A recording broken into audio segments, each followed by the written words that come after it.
अस्सलाम वालेकुम प्यारे बच्चों, अब वक्त है हमारी उर्दू के काम का, उर्दू पहचान का। मिलाकर पढ़िए और मिलाकर लिखिए और पढ़िए।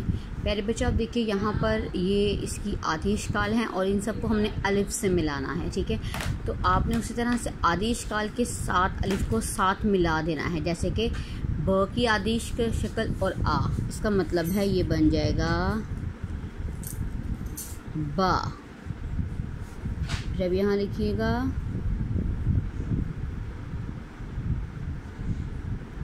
बा। इस तरह से प को आ से मिलाएं तो पहले आप इसके ऊपर लिखें पा, त आ ता,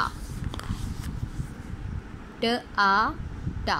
इस तरह से आप ये सारी शक्ल को देखिए। अब ये ज वाली शक्ल है, मैं इसको बताती हूँ। ये देखिए इस तरह से ज आ गया और उसको अलिफ को साथ मिला दिया, क्योंकि आदिश काल तो आपको आती हैं, बस आपने उसको अलिफ के साथ मिला देना। लेकिन प्यारे बच्चों, आप जानते हैं कि जो शरारती हरूफ हमने पढ़े थे, जो हमारे ऐसे हरूफ थे जो किसी के साथ नहीं मिलते, तो उसको हमने इसी तरह से लिख देना है, जैसे कि द आरा। इसको हमने नहीं मिलाना, क्योंकि ये आपस में ये बाद में आने वाले हरफ के साथ नहीं मिलते, ठीक है। अब ये देखिए यहाँ पे इस तरह से सबके साथ आपने इसको इसी तरह से लिख देना है, इनको आपने मिलाना नहीं है। लेकिन फिर आप देखिए सीन आ गया, यहाँ पे आप इसके साथ मिला देंगे, ठीक है, क्योंकि आप सबने बच्चों पढ़ा है। यहाँ पर मैं आपको दिखाती हूँ, हमने ये नटखट नौ के बारे में पढ़ा था। ये जब भी अलिफ के साथ मिलेंगे तो इसके साथ आपने सिर्फ अलिफ लगाना है, इसके साथ आपने उनको नहीं मिलाना, ठीक है।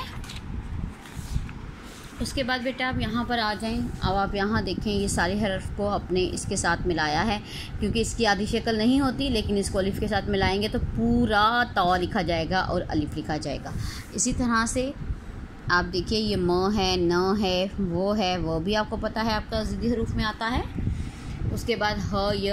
अब ये भारी आवाज़ें हैं, भारी आवाज़ें भी सिंपल उसी तरह से, बस इसके साथ आप अलिफ लगा देंगे।